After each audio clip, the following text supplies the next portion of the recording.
Monsieur Boucher, pour dernière délibération, je crois, oui, pour l'approbation d'une modification de l'état descriptif de la division de la copropriété et modification du bail amphithéotique avec l'association diocésaine d'Annecy. Ça concerne l'école de musique, le conservatoire. Oui, ça va être beaucoup moins intéressant et beaucoup moins émouvant que la délibération précédente. Je m'en excuse d'avance. C'est une nécessité entre le transfert de la compétence enseignement musical, donc à l'agglo qui a eu lieu, et puis le transfert des locaux qui va avoir lieu. Je pense que vous le présentez au prochain conseil municipal. Je pensais qu'on le présenterait ce soir en même temps. Il nous reste encore des petites choses à affiner. Mais donc avant de passer ce transfert de locaux, il nous faut faire une modification de l'état descriptif. Alors c'est très technique, je m'en excuse. La ville d'Annemasse est copropriétaire de l'immeuble 6 rue des Savoies à Annemasse, cadastré section B numéro 4678, abritant les locaux du conservatoire de musique, l'auditorium et ses annexes, la salle Louis Malle, le logement du concierge et des locaux cultuels, pour lequel un état descriptif de division a été réalisé le 2 octobre 1984 par maître Xavier Favre, notaire. La copropriété constituait des lots suivants: le lot 1, correspondant aux locaux du conservatoire, de l'auditorium, de la salle Louis Malle et du logement du concierge appartenant à la ville d'Annemasse, et les lots 2, 3 et 4, correspondant aux locaux cultuels appartenant à l'association diocésaine d'Annecy, au titre d'un bail amphithéotique intervenu par acte notarié le 2 octobre 1984 avec la ville d'Annemasse. Dans le cadre du transfert de la compétence enseignement musical à la communauté d'agglomération, il a été nécessaire d'identifier précisément les locaux à usage du conservatoire de musique. Le cabinet Colou, géomètre expert, a ainsi procédé à la modification de l'état descriptif de division de copropriété en subdivisant des lots existants pour créer des nouveaux lots suivants, qui correspondent donc aux parties qui seront transférées, notamment, en mettant à part les parties qui seront transférées. Donc le lot 5, salle de jeu et locaux techniques en rez-de-chaussée. Le lot 6, logement du gardien au niveau 1. Le lot 7, salle de l'harmonie au niveau 1 et locaux du conservatoire au niveau 2. Les lots 8, 9 et 10, la salle Louis Malle, l'auditorium et ses annexes au niveau 1 et 2, et les lots 12 et 14, locaux cultuels au niveau 1. Cette division de lots a été approuvée à l'unanimité en Assemblée générale de copropriété le 10 décembre 2020. Il résulte de ce nouvel état descriptif la nécessité de modifier également par avenant le bail amphithéotique intervenu entre la ville et l'association diocésaine d'Annecy afin de rectifier la désignation des lots objets du dit bail ainsi que la nouvelle répartition des tantièmes de copropriété. Donc je vous propose ce soir au conseil municipal d'approuver la modification de l'état descriptif de division de copropriété école de musique et d'approuver la modification par avenant en la forme notariée du bail amphithéotique. Donc, et au prochain conseil, on transférera un certain nombre de locaux qui correspondent donc aux locaux de l'enseignement musical. Et il y a un certain nombre de locaux qui resteront, bien sûr, au diocèse, et d'autres qui passeront donc à l'agglomération. Je vous présenterai ça au prochain conseil. D'accord. Est-ce qu'il y a sur cette délibération technique des questions particulières? Pas de questions particulières. Est-ce qu'il y a des votes contre? Est-ce qu'il y a des abstentions? Merci. Nous en avons donc terminé avec les délibérations et comme je le précisais en début de séance, nous avons reçu 2 questions orales posées par M. Maxime Gaconnet. On va donc évidemment, je vais donner la parole à M. Gaconnet pour qu'il pose officiellement ces questions. On assurera les réponses et comme le prévoit le règlement intérieur de l'Assemblée, les questions orales sont questions-réponses et sans débat. Je vous laisse poser, Monsieur Gaconnet, la première question, on va prendre en 2 temps, bien sûr. Oui, merci. La première, elle est assez simple, si on peut dire ça comme ça concerne les systèmes informatiques. C'est vrai que depuis quelques temps, on a mutualisé notre service informatique avec l'agglo et de nombreuses communes et intercommunalités deux notamment, dont une qui nous touche très près, c'est celle d'Annecy, ont été victimes, entre guillemets, de cyber-rançonnage, qui consiste à une infiltration et une demande de rançon, comme son nom l'indique, pour rendre les éléments et les données informatiques. J'aimerais juste savoir si la mésaventure annécienne a modifié ou a fait prendre en garde l'agglomération et donc indirectement la ville d'Annemasse sur son système informatique. Merci. Je vais demander à M. Beauchot de répondre, puisqu'il a en responsabilité le numérique. Oui, merci. Alors, en préambule, le risque zéro n'existe pas. Si des agences de sécurité américaines ont pu être hackées, piratées, vous imaginez bien que la ville d'Annemasse et son service mutualisé avec l'Aglo est aussi vulnérable. Cependant, voilà, il y a quand même un certain nombre de choses qui sont mises en place aujourd'hui pour assurer la sécurité de notre système et la protection des données. Et finalement, le plus important, qui est la résilience en cas d'attaque. Donc c'est toute une série de briques. Ce soir, je livre pas de secret pour les hackers, parce que si jamais quelqu'un voulait attaquer nos systèmes d'information, tout ce que je vais vous dire, il est déjà au courant. On a tout d'abord une sécurité physique des équipements, qui est qu'on a des serveurs qui sont dans 3 lieux distincts, donc en cas d'incendie, de destruction, etc. On a une possibilité de récupération qui existe. On a bien évidemment tout un système de pare-feu qui sont labellisés et qui sont à l'image de nos locaux qui accueillent nos serveurs, à savoir si quelqu'un n'est pas identifié et dûment habilité pour entrer dedans, eh bien par défaut le système l'empêche.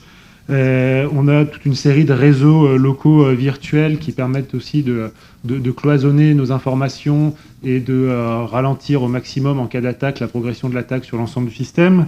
On a aussi une protection anti-cryptolocker qui permet de surveiller les extensions de tous les documents qui peuvent transiter et qui pourraient abriter un potentiel problème. C'est aussi de manière on va dire plus habituelle pour le commun des mortels, une solution mail qui est sécurisée. Je pense que vous en avez fait l'expérience avec les rapports quotidiens que vous avez sur vos adresses mail de la mairie, qui vous protègent et qui vous demandent à vous d'assurer aussi la sécurité du système en habilitant ou pas des personnes à pouvoir communiquer avec vous. Et puis on arrive à ce qui, pour nombre d'entre nous, est le maximum de la protection, mais ce qui est vraiment finalement le plus basique et qui n'est que le maillon le plus petit, qui est le fait d'avoir des antivirus actualisés sur l'ensemble des postes des agents, du personnel, et des postes qui sont mis à disposition des usagers. Donc voilà, il y a toute une série de choses qui existent et qui font qu'aujourd'hui, dans le pire des cas, on a une possibilité de récupérer l'ensemble des données de la ville et de l'agglomération à J-7. C'est tout ce qui a été mis en place. Alors, aujourd'hui, voilà, il y a un certain nombre de plans de protection qui doivent être aussi formalisés et se développer. L'année 2020 devait voir la mise en place d'une politique de sécurité du système d'information vraiment inscrite, formalisée par écrit et partagée avec l'ensemble des agents. Ça a été un tout petit peu bousculé par ce qu'on a appelé le confinement et la mise en place du télétravail, qui a pleinement mobilisé le service mutualisé et qui voilà, sur l'année 2020 s'est retrouvé submergé à devoir assurer la mise en place du télétravail alors qu'on n'avait pas les outils pour le mettre. Voilà, à nouveau, ça n'a pas été prévu, mais ça, c'était le cas de toutes les entreprises et de toutes les collectivités. Donc aujourd'hui, c'est sur la table et ça fait l'objet de réflexions et une formalisation qui devrait voir le jour prochainement. Et puis aussi un plan de continuité de l'activité qui doit être formalisé, même si aujourd'hui, il y a déjà des procédures qui existent. Et c'est ce dont je parlais en introduction, à savoir la capacité de résilience et de réaction. Annecy, alors pas dans le cadre de leur attaque, mais lorsque la mairie a brûlé en 2019, notre service mutualisé est allé donner un coup de main à leurs collègues là-bas.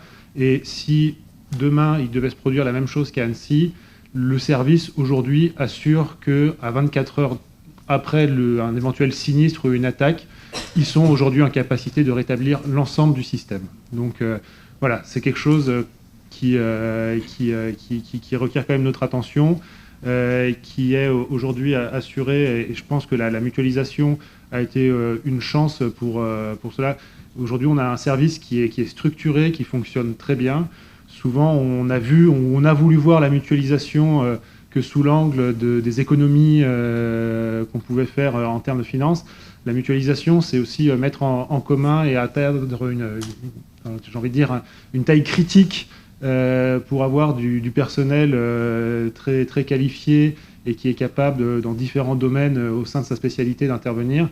Et voilà, aujourd'hui, on a un système qui est conscient de ces risques qui existent, qui est conscient que le risque zéro n'existe pas, mais qui est préparé et qui doit encore finir de formaliser un certain nombre de procédures, mais qui aujourd'hui est prêt à affronter une crise si elle devait arriver. Voilà des explications très, très, très complètes qui sont précisées là par M. Bochot, avec bien évidemment le service qui a apporté ces précisions. Voilà pour la première question. Monsieur Légonnet, votre deuxième question. Attendez, pardon, excusez-moi. Voilà. Merci, M. Bochot, pour les éléments.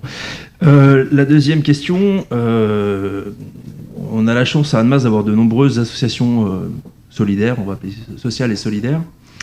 Et c'est vrai que depuis quelques temps, il y en a une qui prend plutôt beaucoup de place, qui s'appelle l'association Nejma.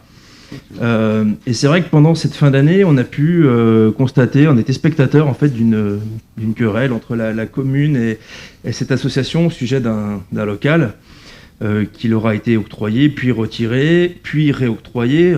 Monsieur Boucher, je vous ai trouvé plus convaincant en rétropédalage, au sens figuré bien évidemment.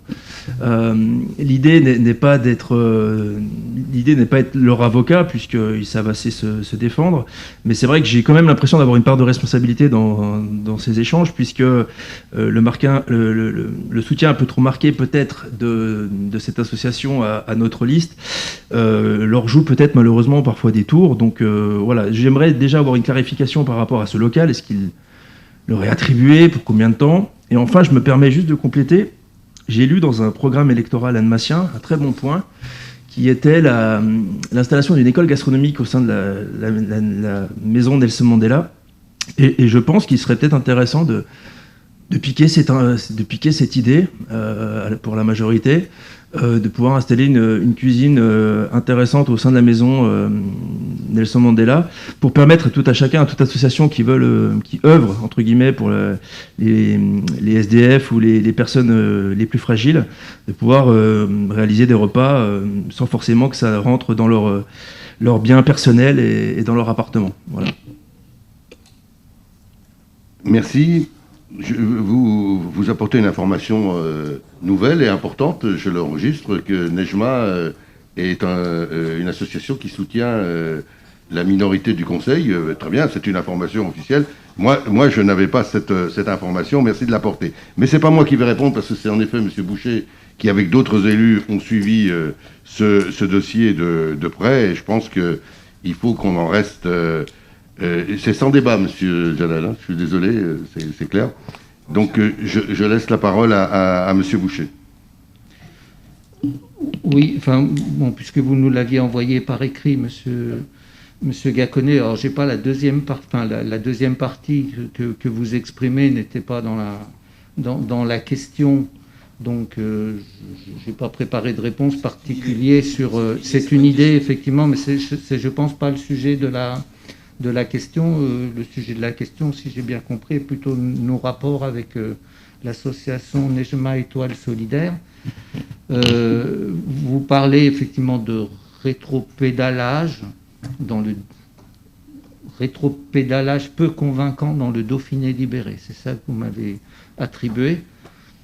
J'espère que je serai plus convaincant ce soir que dans le Dauphiné libéré. Sans ajouter de la polémique, je vais juste, puisque vous m'épinglez gentiment sur la question, je vais juste vous épingler gentiment un tout petit coup sur la réponse. Vous êtes modeste quand même quand vous nous écrivez que vous avez constaté sur les réseaux sociaux, donc des difficultés. Je pense que votre équipe a fait plus que le constater, Monsieur Gaconnay. Vous avez des éléments de votre équipe qui l'ont, je pense, généré et qui l'ont bien alimenté. Voilà. Pas vous à titre personnel, mais quand même, il y a des membres de votre équipe qui s'en sont un peu délectés, en ont beaucoup rajouté et l'ont beaucoup alimenté. Voilà, je vais juste reprendre les faits et j'ai envie de vous remercier pour votre question parce que nous n'avons absolument pas communiqué, nous, mairie. Enfin, ni à titre... je pense qu'aucun d'entre nous n'a fait le moindre post sur le sujet et il n'y en a pas eu officiellement au niveau de la ville. Nous n'avons fait que subir la communication, enfin si on peut appeler ça communication. Voilà. Alors juste pour que tout le monde soit bien informé, l'association Nejma Étoile Solidaire donc s'est constituée en association donc auprès de la préfecture le 2 février 2019. Donc c'est relativement récent. Et ils sont inscrits à la Maison des associations depuis le 18 octobre 2019. Donc précédemment, c'était un collectif, mais pas une association. Et ce collectif intervenait notamment, je me souviens, sur des demandes qui avaient été faites en période de Ramadan, en organisant notamment un grand repas collectif. M. Djadel en faisait partie. Et il se trouvait que ce collectif n'avait pas de statut et ça posait toujours des difficultés, enfin ça pose toujours des difficultés à une mairie de prêter du matériel, un lieu, etc. quand il n'y a pas de statut juridique. Donc nous avons accompagné ce collectif donc à la politique de la ville, c'est notamment Martine Perriot pour la cité qui a accompagné ce collectif pour se monter en association. Et donc, nous les avons accompagnés, et je crois même, je pense, Jonathan, que j'en étais le référent en termes d'inscription à la maison des associations pour les accompagner. Ceci a été fait. Je vous lis juste l'objet de l'association qui est dans ses statuts. L'association a pour objet l'entraide, le partage, la solidarité, de rompre l'isolement. Elle propose d'organiser des animations et des activités conviviales. Elle s'adresse aux personnes de tous âges et toute origine. L'association souhaite organiser des repas partagés, favorisant les rencontres et la solidarité. Et moi, je trouve que l'objet de cette association est tout à fait recevable et tout à fait positif, bien entendu. Et j'ai envie de dire, c'est un peu pour ça que nous les avons accompagnés pour se monter en association. Ensuite, je vais peut-être refaire le film de ce qui s'est passé. J'ai rencontré, en présence d'Inès Ayeb, de service de la politique de la ville et du service social, donc deux membres, enfin la présidente et une autre membre de l'association, le 9 novembre 2020. Et elle nous sollicitait, c'était le début, vous vous rappelez, en novembre, c'était le début du deuxième confinement. Elle nous sollicitait sur un local, pour avoir un local afin de faire de la distribution alimentaire. C'était le sujet de la rencontre. Nous sommes sortis, je pense, satisfaits de part et d'autre, c'est-à-dire que nous avons pu effectivement mettre à disposition le local de la place du jumelage, donc très clairement pendant la période de confinement. C'était très clairement et acté comme ça, et puis signé en convention comme ça, pendant la période de confinement, à usage en exclusivité.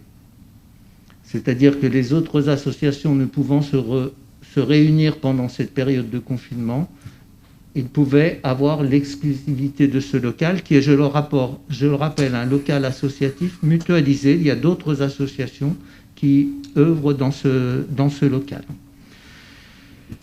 Cette disposition qui aurait dû s'arrêter, j'ai plus la date de la fin de confinement, elle est à peu près mi-décembre, le 15, enfin j'en sais rien, je ne sais plus exactement, ça aurait dû s'arrêter à ce moment-là, ça a été prolongé jusqu'à la fin décembre et même jusqu'à la fin des vacances scolaires. Et ensuite, donc, mes collègues chargés de la politique de la ville, donc, que sont Inès Ayeb et Louisa Lounis, ont écrit un courrier à l'association. Je peux lire ce courrier, puisque c'en est la base de la mésentente, comme vous dites. Donc, je vais vous le lire, tout simplement. L'objet, c'est fin d'exclusivité d'utilisation locale du 3 places du jumelage. Le 12 novembre 2020, nous vous avons donné l'autorisation d'occupation exclusive du local associatif 6-3 places du jumelage afin de pouvoir continuer votre action caritative d'offre de repas et colis alimentaires aux plus nécessiteux. Cette autorisation valait pour toute la période du confinement. Au regard du contexte sanitaire, un accord tacite s'est fait jusqu'au 4 janvier 2021. Nous vous rappelons qu'à compter du 4 janvier, vous devez rendre le local accessible aux autres associations. Nous avons bien pris en compte votre besoin de local exclusif afin de pouvoir développer au mieux vos activités. De ce fait, nous vous avons proposé un local avenue de l'Île-de-France. Ce local d'une superficie de 53 m² pour un loyer de 437 € pourrait réellement vous convenir. Vous avez refusé notre proposition, mais nous vous invitons à revoir votre position. À ce jour, nous n'avons pas d'autre local à vous proposer. Sachez qu'il est très compliqué de trouver des locaux sur le quartier du Perrier. Nous vous invitons à entamer vos propres recherches, notamment auprès de bailleurs privés. Nous verrons ensuite dans quelle mesure la ville pourra vous aider financièrement. Dans l'attente, nous vous souhaitons de bonnes fêtes de fin d'année, etc. Donc voilà le courrier qui est l'objet de la mésentente. Donc il n'est pas écrit dans le courrier qu'ils doivent quitter le local, qu'ils doivent rendre le local, puisque c'est comme ça que ça a été interprété, mais qu'ils doivent rendre le local accessible aux autres associations, ce qui est quand même un peu différent. Donc il y a effectivement eu sur les réseaux sociaux une montée en charge assez forte. Nous avions prévu de nous revoir, c'était le but de ce courrier en fait, c'était qu'il y ait une rencontre pour reconventionner sur la nouvelle situation, et nous nous sommes revus.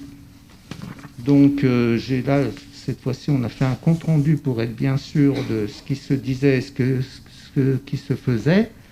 Donc c'est le 7 janvier, je crois, que l'on a rencontré l'association à nouveau, donc 3 personnes de l'association, dont la présidente. Et nous avons redit les choses telles qu'elles avaient été, elles en ont convenu. Enfin là, je crois qu'il y avait Louisa Lounis, Dominique Lachenal présente, Inès Ayeb, enfin des services à nouveau de la politique de la ville. Notre accord du 9 novembre, il n'est pas contesté par les personnes de l'association. Hein. Les choses étaient claires. On est ressorti en disant, c'était un mardi ou un mercredi, on vous met le vendredi à disposition le local. On a même changé les barilliers, etc., parce qu'elles ne souhaitaient pas que les autres associations puissent rentrer, etc. Donc on a changé les barilliers le vendredi. Donc ça devait être le 11 ou quelque chose comme le 12 novembre, elles avaient la possibilité donc d'utiliser ce local en exclusivité sur le temps du confinement. Et nous avons discuté lors de cette rencontre de cette difficulté de mutualisation, parce qu'effectivement, ce que fait l'association ne correspond pas à un local mutualisé. Et c'est pour ça que l'on s'est mis d'accord quelque part pour dire la solution est sans doute que vous trouviez un local de façon à le louer et que nous sommes prêts, nous mairie, à aider tout ou partie par une subvention, tout ou partie du loyer. Voilà, on en est. Et on avait dit lors de cette rencontre que l'on chercherait, nous, politique de la ville, un local. C'est pour ça qu'on vous parle du local de la rue de l'Île-de-France, parce que c'est sollicitation faite auprès des bailleurs, etc., un local qui était possible. Voilà. C'est pour ça que ça fait référence à ce local. Donc nous nous sommes revus donc, le 7 janvier, on a rediscuté, etc.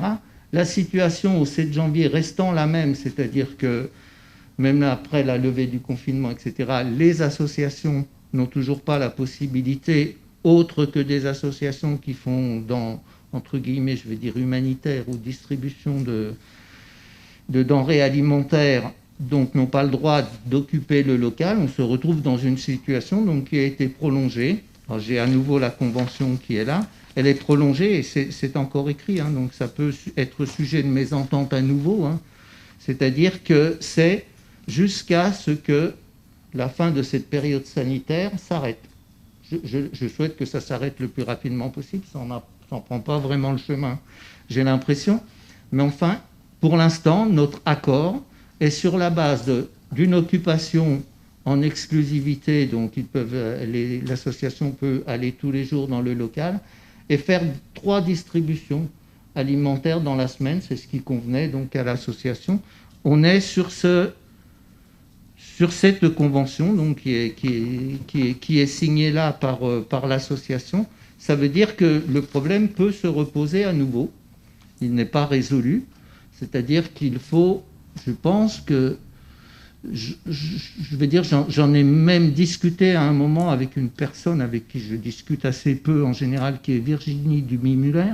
Je la fréquente pas très très souvent, mais à une occasion, nous en avons discuté. Elle m'a d'ailleurs à ce moment-là remercié de la proposition qui avait été faite, etc. Et je lui avais dit, la solution, c'est que cette association, elle soit autonome, elle souhaite être autonome.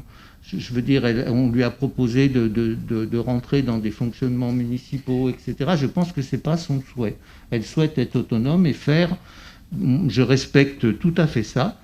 Donc, pour être complètement autonome sur la base de distribution alimentaire, etc., il faut des locaux de stockage. Et un local mutualisé est très peu adapté à ça. Donc, je vous redis ce que l'on a dit en réunion, c'est-à-dire qu'il serait souhaitable qu'un local soit trouvé pour cette association. Et nous avons refait l'offre, entre guillemets, de subventions possibles. J'ai même articulé un chiffre qui est de 6 000 € par an. Donc, c'est très clairement marqué dans le compte-rendu dont elles le savent. Donc, au maximum de 6 000 € par an pour couvrir tout ou partie d'un loyer sur un local qu'elles trouveraient. Donc, j'espère qu'elles trouveront un local. J'espère que nous participeront à cette mise en place dans ce local par une subvention, si c'est le cas. Donc, ça passera bien entendu en conseil municipal. C'est prévu dans l'aide logistique aux associations de la politique de la ville. Voilà. Je n'ai pas, je pense, M. Garconnet, rétropédalé. Je pense que je n'ai pas rétropédalé. J'ai mis ce soir les choses au point et je vous remercie parce que nous n'avions pas du tout communiqué. Et c'est vrai que, vu tout ce qui s'est écrit, ce qui a été filmé, etc., les mises en scène qui ont été faites, et notamment par des membres de votre équipe, je vous le rappelle, M. Garconnet, il est difficile de communiquer dans ces conditions-là, d'avoir une communication objective sur ce qui se passe. Voilà, ça me donne l'occasion de le faire ce soir, j'en suis très satisfait. Et encore une fois, moi je reconnais le travail mené par Dalila Bellachia et son association. Voilà. Donc je n'ai pas de problème pour, si un jour ça vient, pour voter une subvention à cette association pour qu'il soit dans un local pour mener les activités qu'elles veulent mener et qui sont des activités donc liées au social. Et c'est toujours bien quand des citoyens, des citoyennes se montent en association pour faire ce travail social. Après toutes les polémiques politiciennes qu'il y a autour de ça, et que vous rappelez ce soir en disant, moi je l'apprends aussi, que cette association vous soutient, et c'est parce que cette association vous soutient qu'on ne l'aiderait pas, ça c'est quelque chose qui est déplaisant. Merci. Je pense que, pour reprendre une formule qui était dans la question, M. Garconnet, on a là une clarification publique, c'est les faits. Simplement, on s'en tient aux faits. Et je pense que chacun... Non, on n'a pas dit ce qu'on avait envie. Madame Yézil... Non, on n'a pas le droit à la parole. C'est le règlement, madame. Madame Yézil, vous avez voté le règlement intérieur. Vous l'appliquez. Mais je ne vous permets pas de dire que M. Boucher a fait son petit discours. M. Boucher est premier adjoint de cette ville et il a rapporté des faits qui sont vérifiables, des faits qui sont réels, qui sont concrets et qui sont aussi des engagements de la ville vis-à-vis d'une association. Alors j'espère que, j'ai vu que vous enregistré, c'est très bien, j'espère que vous, sur la base de ce qui a été dit, et qui est la simple addition des faits. Il n'y a rien d'autre, il n'y a pas de jugement de valeur, y compris de jugement de valeur que je partage d'ailleurs, c'est que cette association fait du bon travail en termes de solidarité, et c'est tout à fait important de le dire. Mais ce sont des faits. Donc voilà, le règlement, il est celui-ci, et je vous remercie encore une fois, je remercie M. Garconnet de sa question, ce qui nous a permis de clarifier la situation.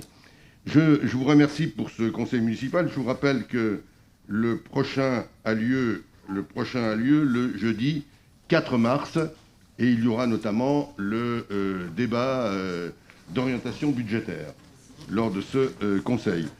Et c'est dans le suivant que nous voterons le budget, n'est-ce pas, Madame Lachenal, le budget primitif. Je vous remercie pour votre attention et je vous souhaite une bonne soirée.